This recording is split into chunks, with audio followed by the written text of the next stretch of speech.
Tēnā koutou katoa, ko Jordan tāne aho. I had the biggest pleasure in my life to actually be working on this project alongside Denise and the whole team as a communication designer. And I got to help co-create and bring to life all the resources and all the visuals that you've seen so far and that you will see shortly. I can go into like this so much about like kind of the inspiration for all of it, but I won't go into it for now. But essentially, the visual identity for this project came from listening to the voices from whānau, their stories. It isn't just what we see on the surface, but the layers that go much deeper. That's why I drew from the whakatauki of this research project, the ko te Māori he mea huna e te moana. The moana became a symbol in the branding, its layers, colours and movement reflecting both the darkness and the light that you can see throughout it. For me, the design wasn't just about the visuals, but holding those layers and creating cohesion across all the outputs created. So I'll hand it over to Denise. Don't know if you want to say anything much, but we'll get on to it now. But kia ora. I just want to say that we've got a really good relationship with Good Health Design and Steve in this study. And I guess for me, putting Good Health Design as part of our, and particularly Steve, on our research team was like something that I would never have thought of. But it has actually paid off because the students that have been part of this project see stuff in a different way than we can do that. You know, like the communication design students are amazing, and particularly Jordan with all she's done. And we've got to know one another, riding in cars and flying places, and having lots of discussions. And Jordan's project is part of this resource that you will get, and really honours the whānau having their realities acknowledged, but also their aspirations on the other side of the picture. So I think the best thing to do is just get everybody to introduce, you know, one of the resources at a time. How do we choose to do these? I mean, there's so much we could have done, but we tried to think of things that would be useful. From producing a puka puka that has a whole language around violence and trauma and healing, we're really honoured. So Tanya Kai and her team worked together on that. There's, you know, a karakia and whakatauki to go with it. Our providers and people working with our whānau can use those. So that's, we're really lucky. So I'm just going to get everybody up to introduce bits of, you know, a resource at a time. But I also want to say that this afternoon we get to have a look at one or two of the resources and how they can be used. So, ka pai. So first up we have Huri, who will be speaking about the karakia, the whakatauki, and the glossary. Tēnā koe Huri for presenting this on behalf of Professor Tanya Kai. Kia ora anō. Just before I start, I just want to mihi to whaiwhiturangi because we received your maramataka resources when we came down to Wānanga and they were absolutely amazing. And I fully recommend any other service provider that's interested in maramataka and the mahi to see whaiwhiturangi because, yeah, the resources were amazing. So kia ora. So I'm, again, privileged to present the resource output of Whaiatania Kai. So the glossary of terms, or the punakupu, which is this one, and all service providers are going to get a copy of all of these resources. Sorry. Here we go. So It's a glossary of terms or a puna kupu, and it's called He Kohinga Kupu o Te Mamai Me Te Oranga. So that is words of pain and healing in a collection. So the team that actually developed this resource output, so Whaitania Kai can't be here today, so I'm just presenting on her behalf. I can't take any of the credit. It was all her and her team. So the glossary of terms has been developed as a part of the Kei Roto To Ta tou Rongoa project, so specifically for this project. It's been compiled by Professor Tania Kai, and she's a professor in language revitalisation. So she is all about revitalising te reo Māori. Koia tērā te take. Also, Professor Rachel Kai Mahuta, Tania Smith-Henderson, Dr. Toiroa Williams, Dr. Ngoiata Tukimata, Peter Yates Francis, Matangirea Yates Francis, and Te Haua Taua from Te Ipukaria Research Institute of AUT.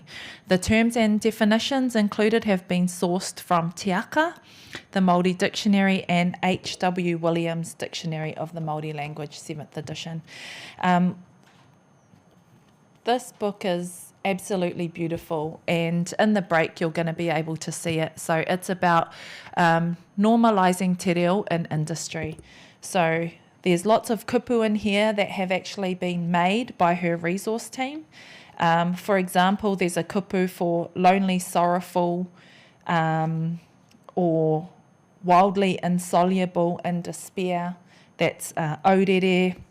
So there's over 200 kupu here, kupu Māori, that describe a feeling or industry-specific term for whānau.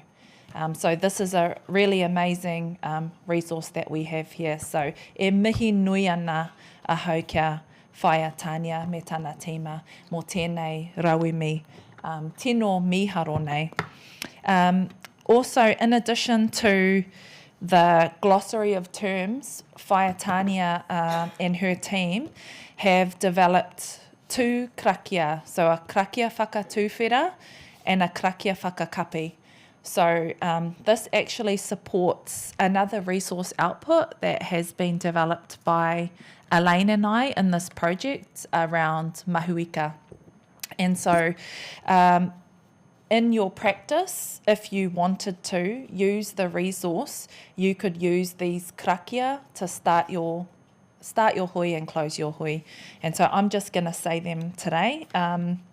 So the first whakatauki tū is ko te oranga o te tangata he kōrero, ko te kōrero o te ngākau me rangona. So the well-being of a person lives in their ability to speak, the voice of their heart that must be heard. And so the krakia, opening krakia is huakina rā, huakina rā. Huakina mai rā te tatau o te whare. E kitia ai te taumata o ēnei wānanga. E rangona ai ngā hua o ēnei tauira. Uhia mai rā ko te māramatanga. Haumi e, hui e, tai ki e. So koia te krakia whakatūwhera. That was developed specifically for this project, and you are most welcome to use it. Now the krakia whakakapi, so on the front bit is a whakatauki. He kaia te ahi kia mura, kia whita te ahi tapu no mahuika no roto i a koe. Ignite your precious flame, descendant of mahuika. Let it burn and grow ever bright. And so the krakia whakakapi on the other side is mahia ai te hua, mā kihi, mahia ai au te hua, mā nuka, kia tau ihua anō ai te mauri o rongo.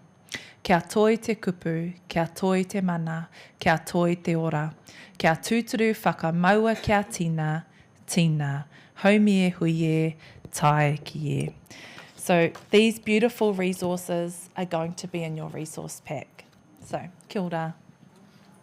Kia ora, Huri. Thank you for sharing those beautiful resources that were created by Professor Tania Kai and the whānau at Te Pukaria.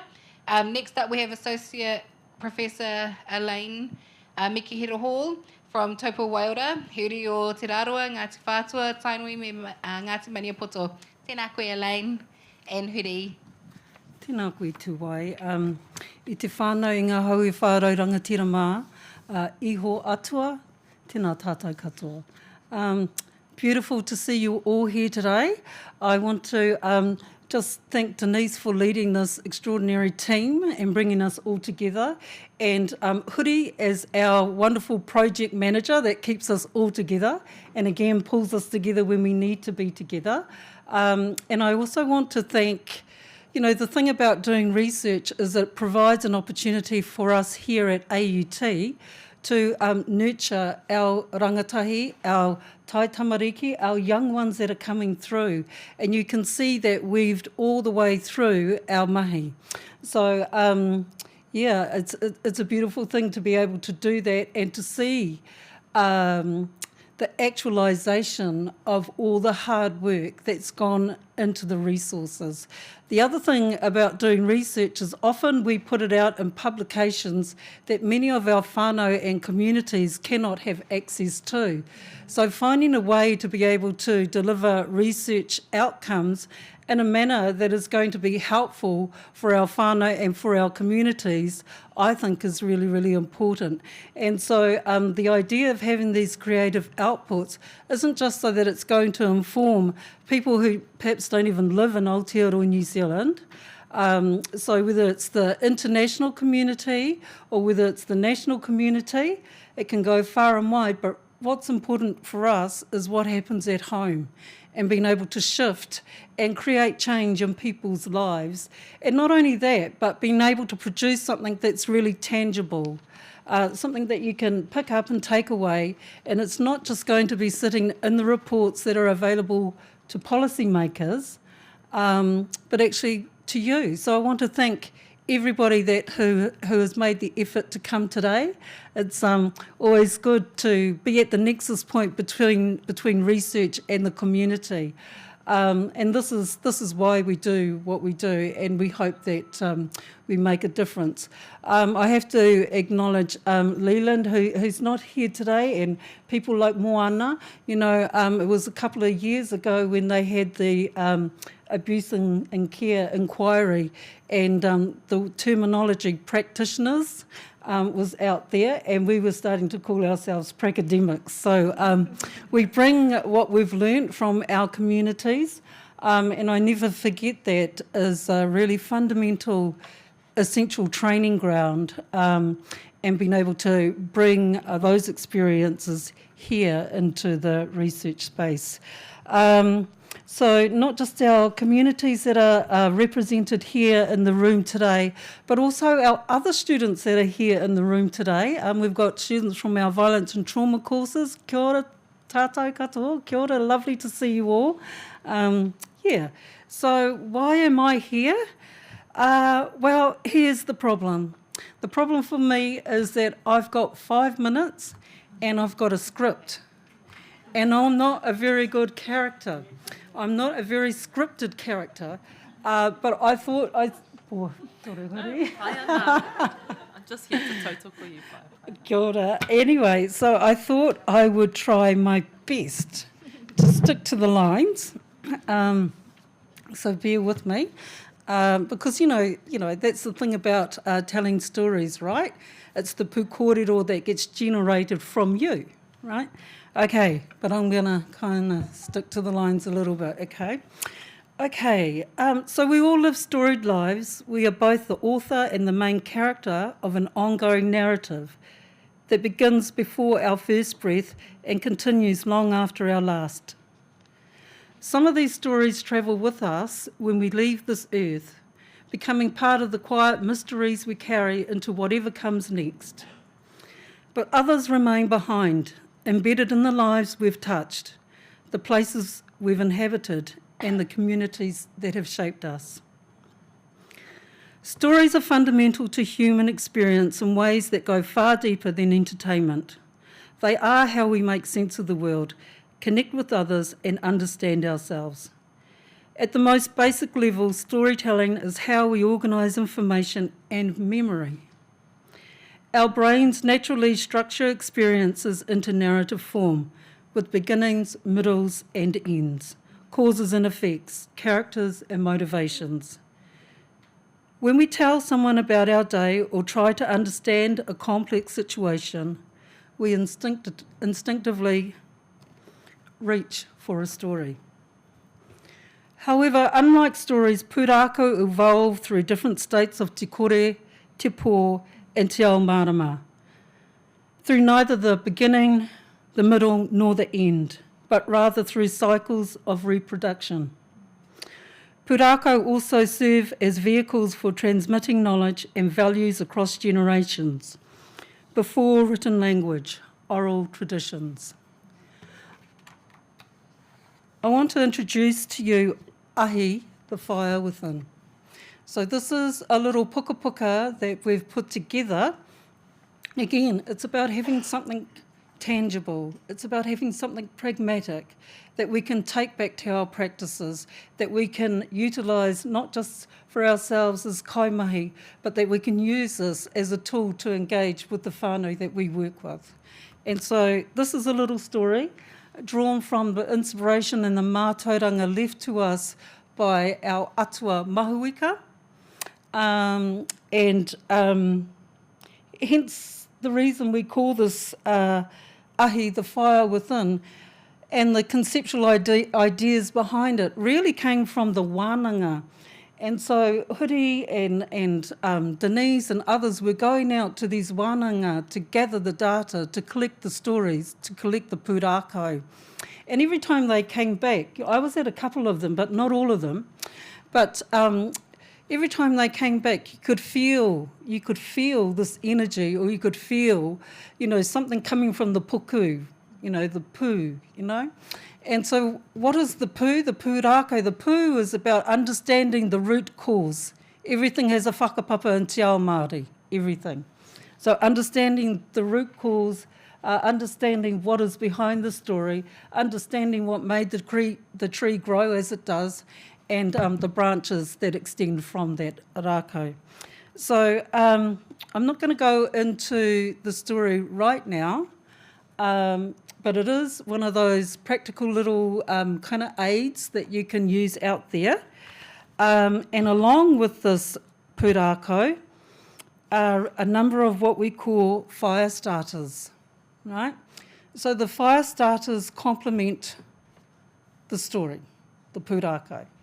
And the fire starters are really there for the practitioners to help guide the therapeutic encounter, if you like, or to help guide the healing journey for whānau. But we'll spend some more time this afternoon talking about these little fire starters and also introducing you all to this lovely little puka puka. So, nō reira, tēnā rā koutou katoa. Kia ora.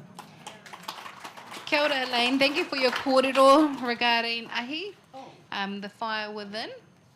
We now will have Jordan coming up to kōrero about ka mua ka muri.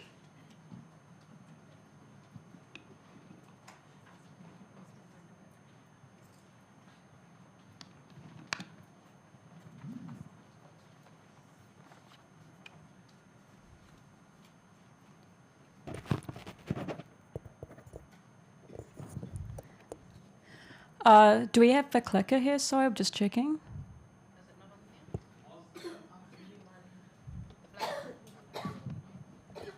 All good.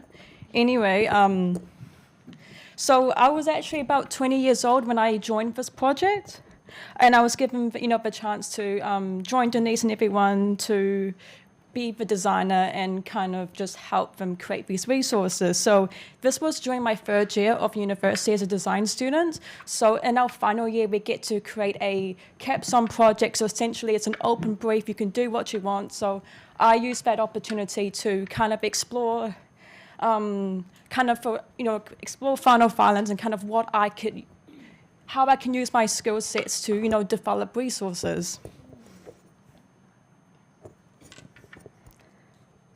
So Māori are highly represented in statistics of whānau violence in Aotearoa. This narrative-based project revisits a traditional whānau framework that makes it visible to promote whānau ora. Prior to colonisation, relationships were grounded in a collective and collaborative approach. and was caring and carried the knowledge of dignity of our tupuna and were intergenerational. Back then, all of these qualities were passed on to future generations. After colonisation, Māori were forced into the Pākehā family model, where the tāne were the breadwinner and the sole decision maker of the household. So that's where I developed and created this prototype artifact called Kamua Kamuri. It is an educational tool in the form of a tactile, interactive story that can be read to whānau members by whānau members to help educate and restore the traditional meaning of whānau. Back when I was first researching various anti-whānau campaigns and design projects, they were through a Western lens which targeted either the abusers or the victims.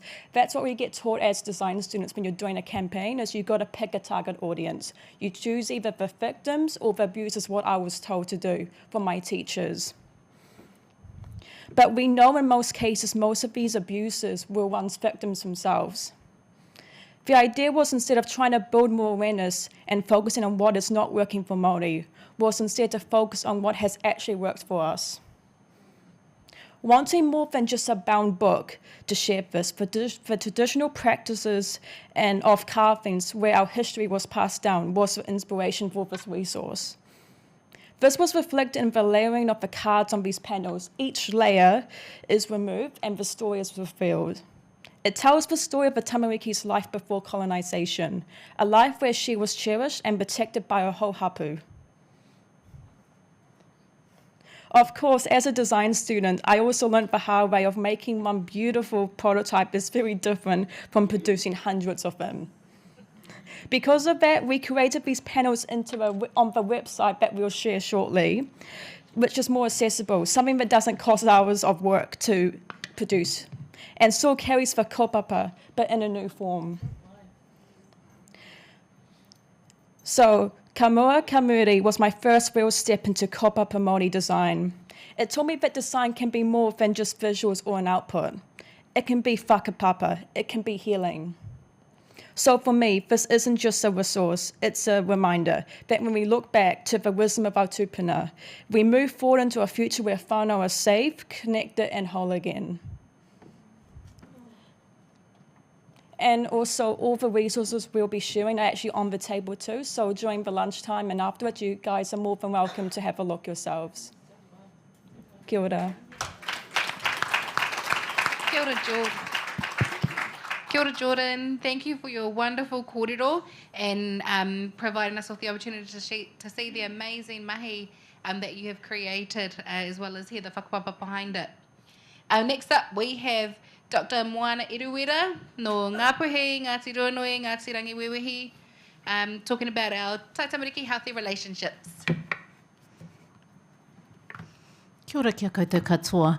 Can I just see hands up how many providers are in the room? How many people actually working directly with whānau? Ka pai.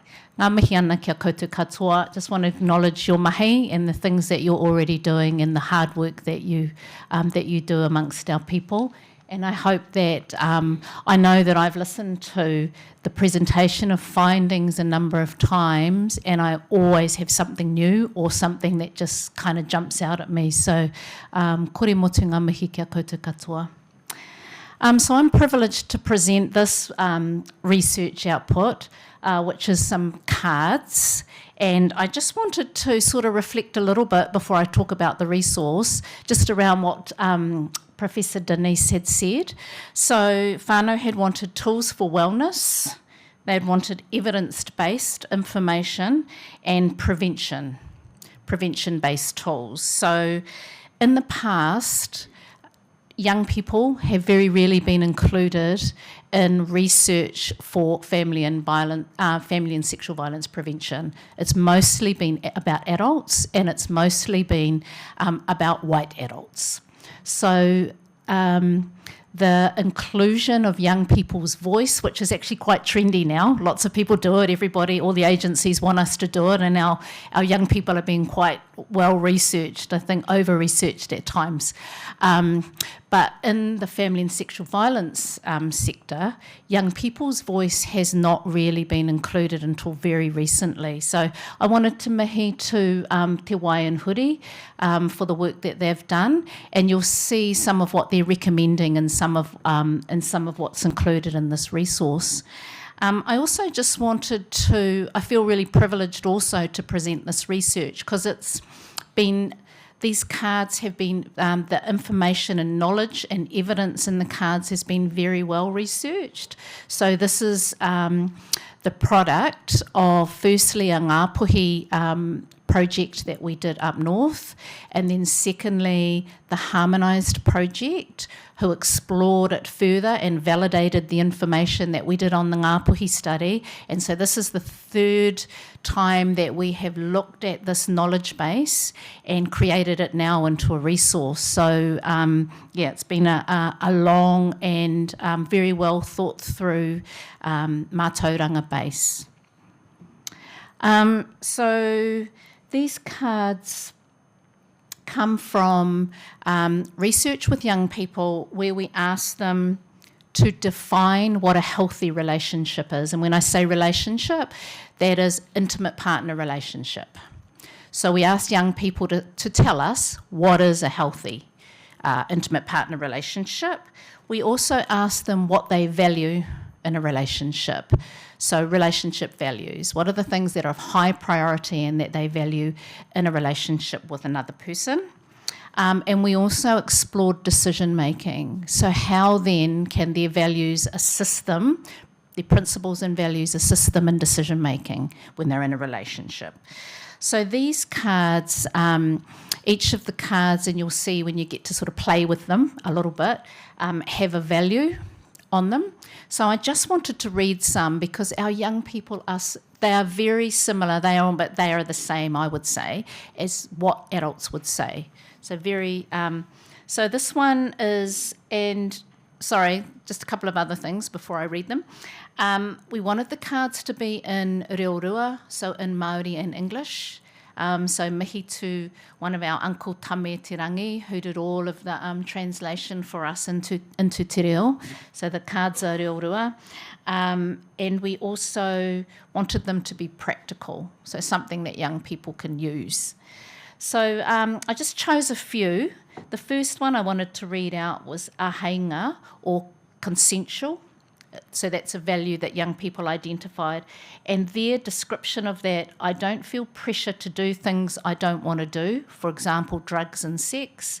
And when I say no, my wishes are respected. So that was something they valued highly. Another one here is haringa, or happiness. We do not rely on each other for all of our happiness.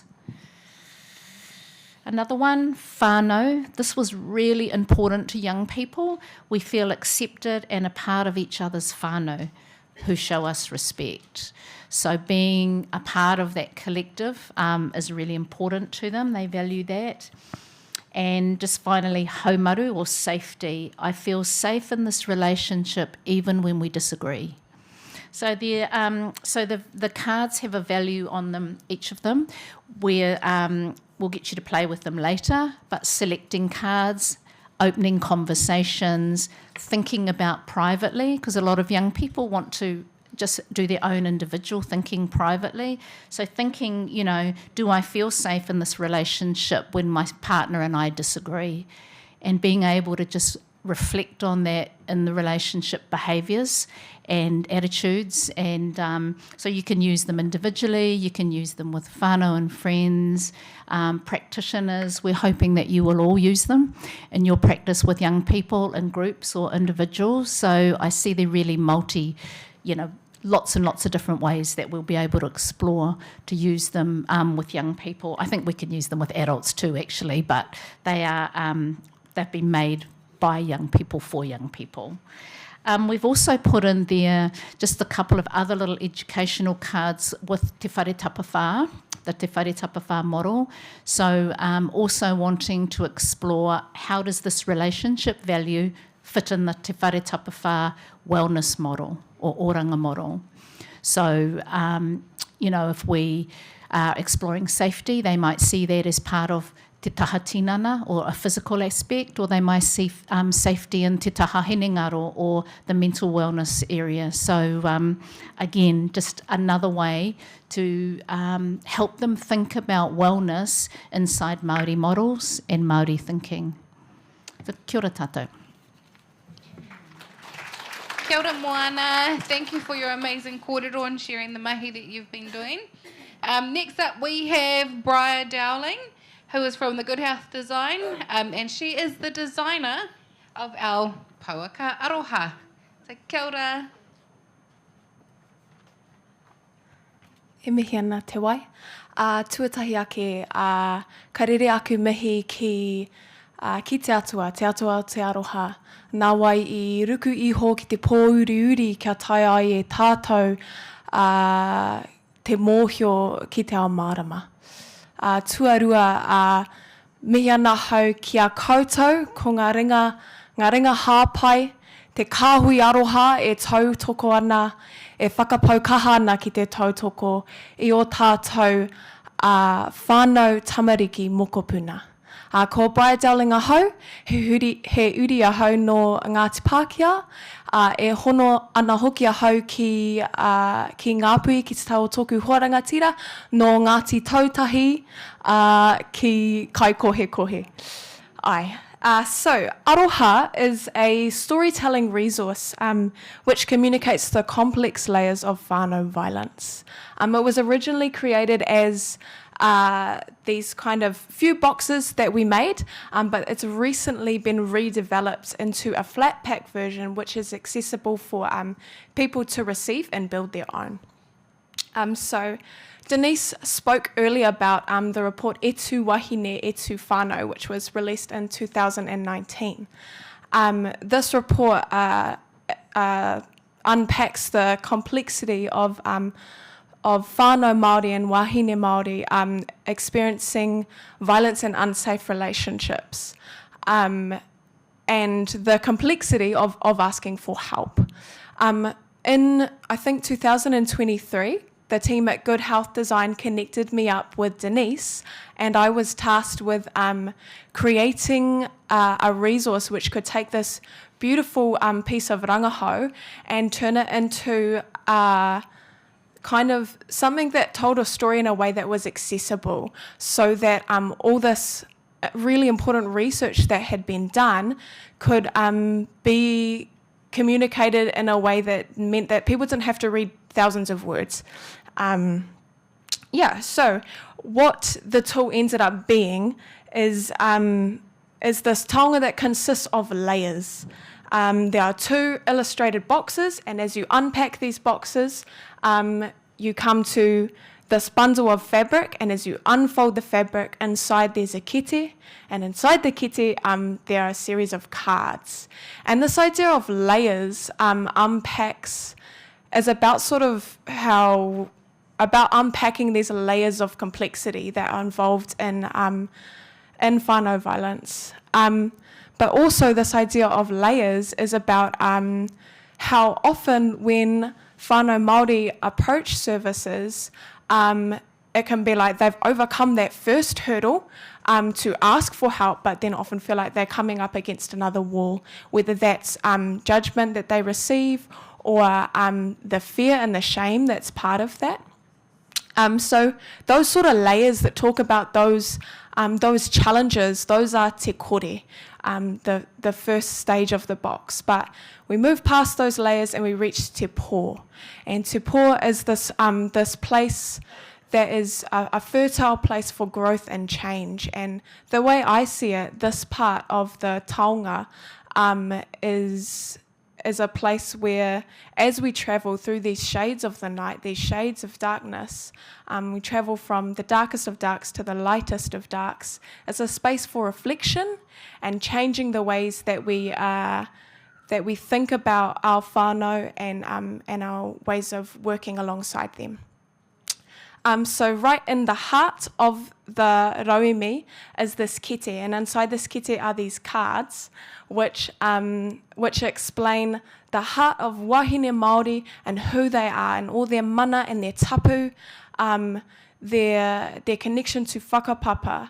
And what this is about is showing that underneath all these layers of complexity, underneath all the stigma, that these wahine really, they want the best for their whānau, they want the best for their tamariki.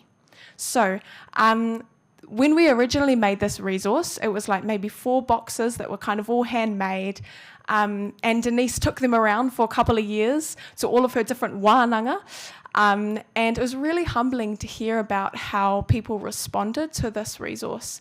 I think it was helpful for Kaimahi to understand her kaupapa more. And Denise shared with me how she also had whānau come to her and say that they saw themselves in this resource. So for that reason, we felt like it was really important to create a version of this resource that was able to be copied and widely distributed.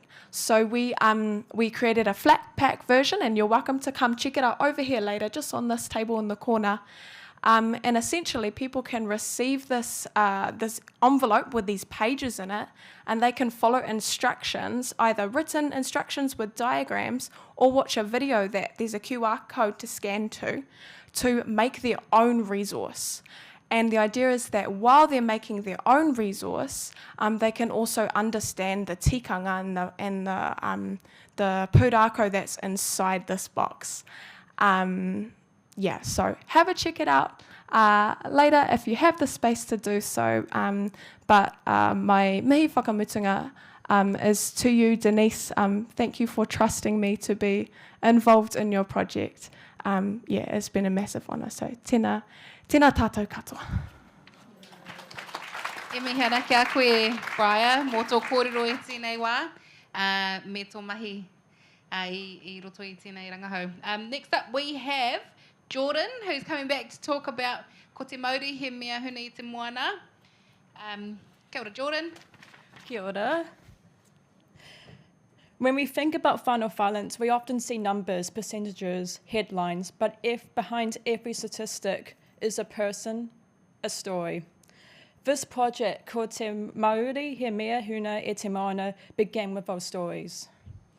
Whānau who had experienced the trauma of losing their tamariki into state care sat with us in Ranana and shared their experiences with us. They told us about growing up, becoming parents, and about the challenges they face, and they told us what could have helped them. For me, as a role of design here was not to fix whānau or to simplify their struggles into tidy solutions. It was to hold their voices with dignity, to find a way of showing that within all that hurt and hardship, there was threads of resilience and aroha that deserved to be seen.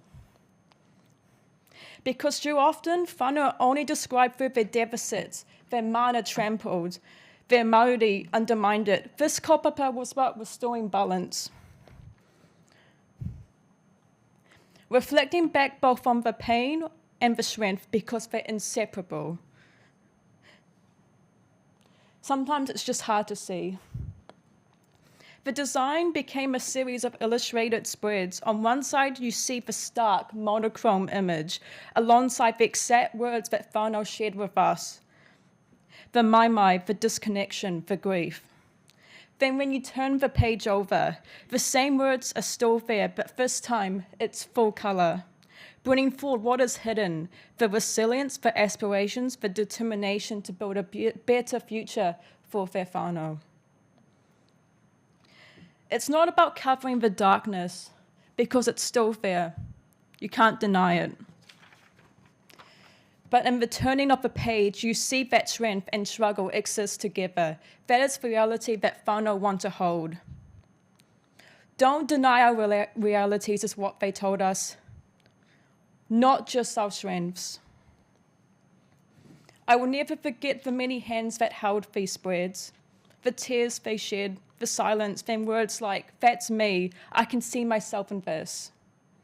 That's when I understood the power of design as more than communication. It can be a mirror reflecting those voices that long time have been silenced. It can be a taona, something that uplifts and honours and validates. Ko te Māori he mea huna e te moana, even when our Māori feels like it's drowning, hidden under that weight of darkness, that Māori is still there, waiting to rise.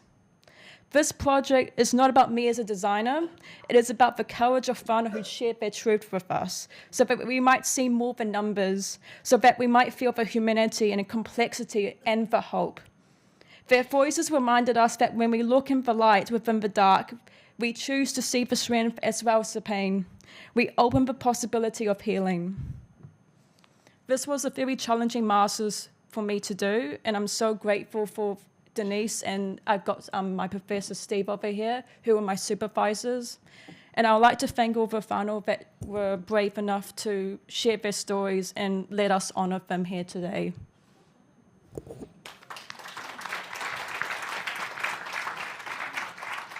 Tēnā koe, Jordan, also kōrero, and well done on your master's project. You can really see the mahi come to life, and thank you for sharing that with us.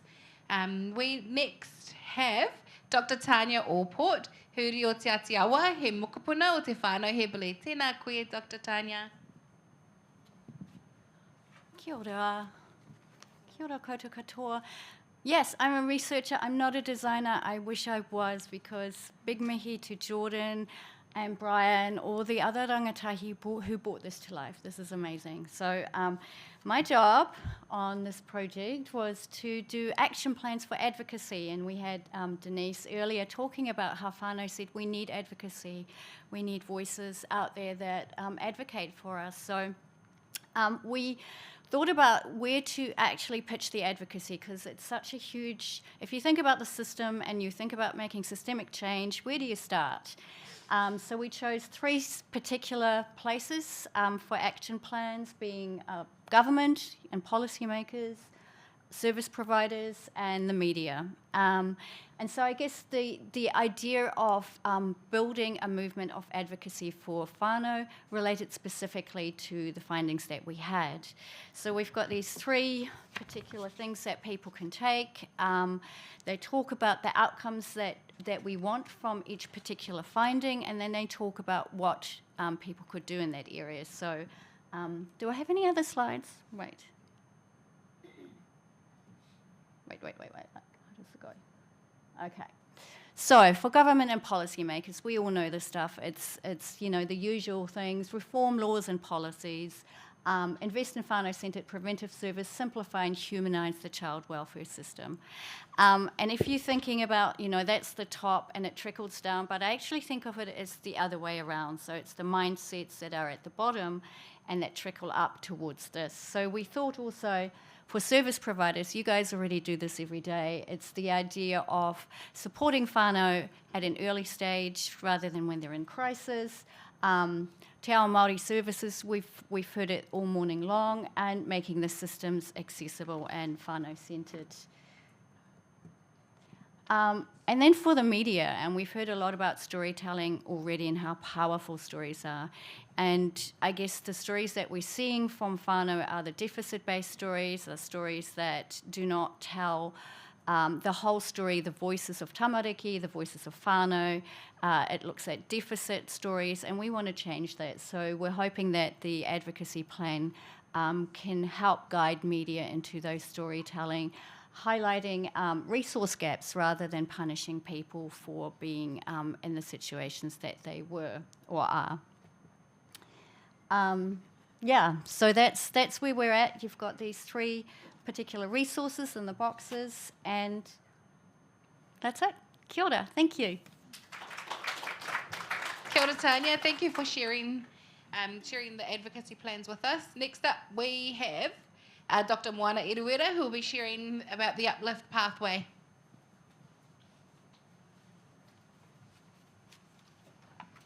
Kia ora anō koutou. This resource is another really... Aren't we amazing with all of these resources? I'm really looking forward to taking them home and sharing them with our community and our kaimahi at home. So this is another really practical resource. Those of you who work with whānau who are already engaged in the system will know that it's really, really complicated to try and navigate your way through the system, particularly if you're involved with oranga tamariki or child protection services. So what whānau asked for was just a simple map or guide to guide them through that process. So what we've tried to do here, and it is really complex, and it was quite a job to actually condense their pathways into a one-pager. So we've done it anyway, and so we've got a pathway here that hopefully is a simple guide for whānau to use. Can I have the next slide? Yeah, thank you.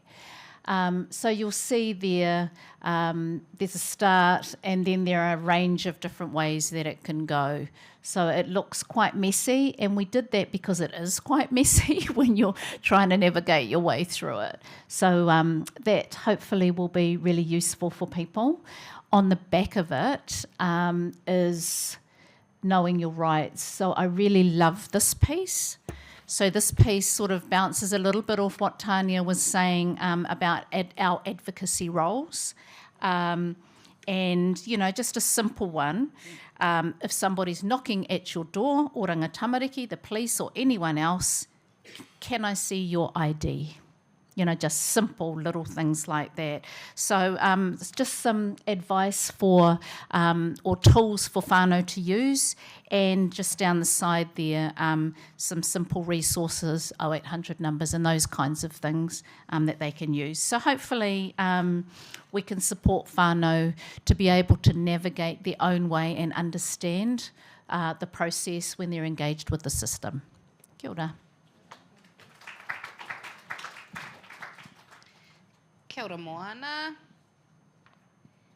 And taku oroha. If you hadn't heard my voice enough, you're going to hear it a bit more now.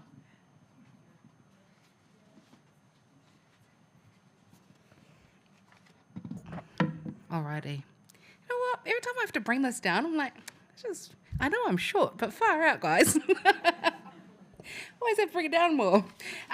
So what I'm here to talk about is our protection order pathway. This was a key kōrero that came out through the main study, but also through the Tai Tamariki study, because you often hear of the terms, get a protection order. But actually, and through doing this study, being a part of this study, I learned that actually it's more than just a protection order. There's the police safety orders. No, I had no idea about what that was or actually what that meant. So through the kōrero with rangatahi, we had to look at, okay, how can we come up with a resource? And again, how lucky are we to have such awesome design teams in-house at AUT that can journey alongside us as a part of our research team and bring both I guess, lots of different, lots of expertise and knowledge together to create these. Because honestly, thank you, team. That's awesome. But they bring the kōrero to life. And that's what many of our whānau wanted. They don't want us telling them. They want something they can see. They want something that they can also refer to as often as they need. And these are the best resources to have so that we can clearly have that flow chart to outline and articulate every step of the process. Because this protection order process, there's a lot of steps. But having this resource, we can break it down. We can understand it a bit more. It's not as overwhelming as if we were to read the acts or the legislations that fall under these. So the first one is you have a start point, and that's about deciding to act. Are you and your tamariki in immediate danger? We go yes or no. If there's an immediate danger, then there's a pathway. You call 111. And then from there, there's multiple outcomes. So our team had to work quite intently, and there had to be a lot of extra hui to actually understand the protection order pathway. And for us, working in the research space and journeying alongside our whānau, if it was a big piece of mahi for us, imagine what it's like for our whānau who actually need to go to utilise these different orders. So what we want, and this will be available, which is great, is to break down the pathway and what that looks like. So understanding if you need to get a protection order, what do you have to do with the family court? If you don't have a lawyer, some different areas that could, different services that may be able to help you. So we've got the where to get help, which is youth law, legal aid, family violence information line, women's refuge, and our Citizens Advice Bureau are some of the services that you can approach. There's also areas of covering about, you know, if serious or urgent, you need to make a decision immediately what you have to do, and the how the respondent will be notified, and the short turnaround for the filing of a written defence. So using the kupu that are used in the court of law, but creating a flow chart that is much more palatable for us, but for our whānau as well. So that we can better explain it to our people, and also our taitamariki. The next part, hold on, I've gone a bit too far. So understanding what a protection order is. So knowing that it's a court order that places conditions on what an ex-partner cannot do to you and your tamariki. You know, talking about the non-violence, the programs, discussing about firearms, because firearms were brought up in our, more so in our rural spaces we're at, because we live rurally, and there's other activities that require the use of those kinds of things. However, on the flip side, they are also used in violence, and that's why we had to make sure we brought that specific example in too. And then understanding the non-contact. They often think, oh, no, we can't not have contact because of our tamariki. They need to be able to, you know, speak to our tamariki and say, okay, no, let's break that down. They're to have no contact. These are the ways in which they have to navigate contact with the tamariki, and what that looks like. And then also, some of them wanted to know if they could check out their new partner's family violence history. So understanding the family violence information disclosure scheme. That was a new one too for quite a few of us. And so it was really cool to learn and understand, okay, these are what's out there. These are the different pathways that you can go through, especially if you want to, if you've been through experiences of family violence and you want to ensure that somebody you're bringing around your whānau, your tamariki, that is new, you can check on if they've got any family violence history. And our tamariki were keen as to hear about that. And they were also referring to, okay, so if either their mum or their dad got a new partner, they can do some things to make sure that there's no violence brought back into our whare. And it was cool for them to think for themselves, but also outside of the box, and care for the others as well. And then so we've also got the people who can help, and also what there might be help with, because oftentimes transport is a massive barrier for our people. Having a license is a massive barrier as well, and also the payments for lawyer fees, so covering that legal aid. But also the last on the far left over there, we have, what does a protection order mean for you, and breaking those down into bullet points. Again, we want to be able to share this intense but valuable information in a way that our whānau can pick up and be like, kapai. If I read this and I get to become familiar, plus the use of graphics. So we're trying to target all different learning styles. Post Symposium, we will have little snippets of videos. Again, this will share information for our visual and our audio learners and stuff. So what we're trying to do is ensure that we can cater the needs of everyone. So kia ora, that's our protection order pathway in a nutshell. Kia ora, and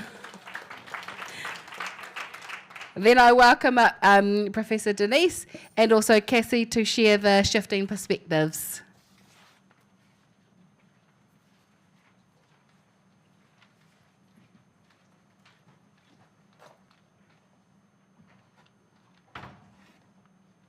Kia ora. My name is Cassie. This is the last resource in the lot of it. I'm a designer and a researcher from Good Health Design, so we're a research centre here at AUT. Good Health Design designs shifting perspectives to help people reflect on their assumptions within different health and well-being contexts and reimagine new possibilities. The toolkit uses engaging real-world scenarios, each one carefully developed in partnership with researchers who bring years of expertise in their fields.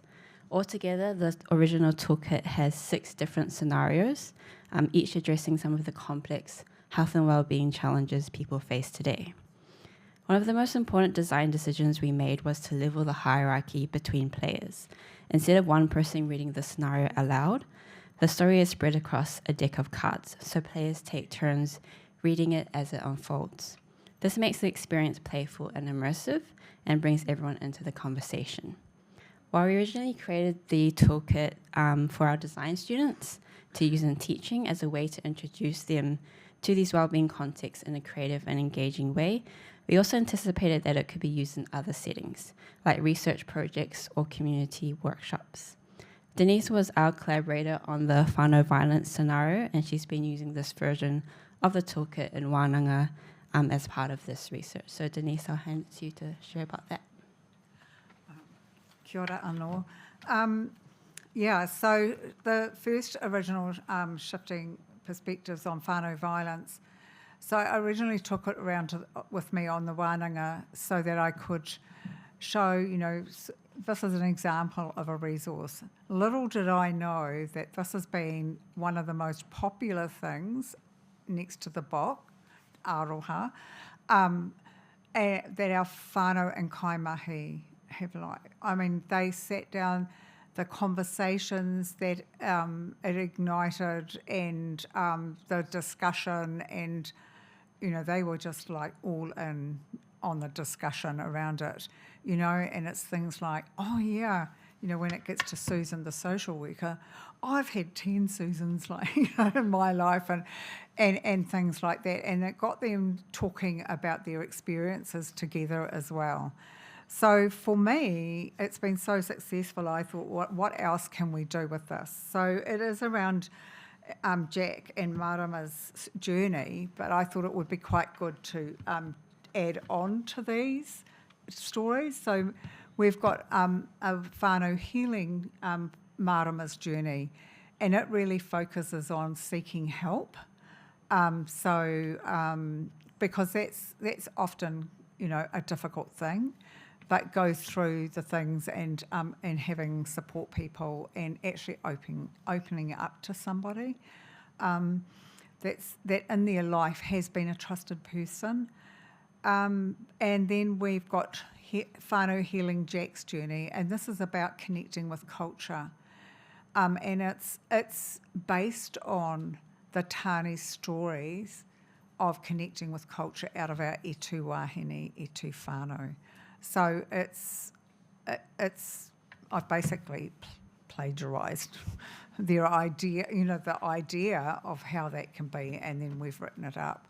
So they talked about how going into the ngāhere, learning the different pūrākau about, different wahine, toa, or some of the pūrākau that they have, and how that made a big difference, and how it also enabled the Tāne to start having conversations with themselves at their pace. So I guess that's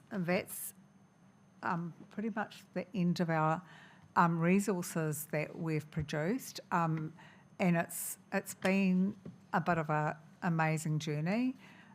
This wasn't in my HRC application, but I think this is hopefully will be really helpful for people, and I know Kaimahi have really indicated that some of these resources would help them in their daily life.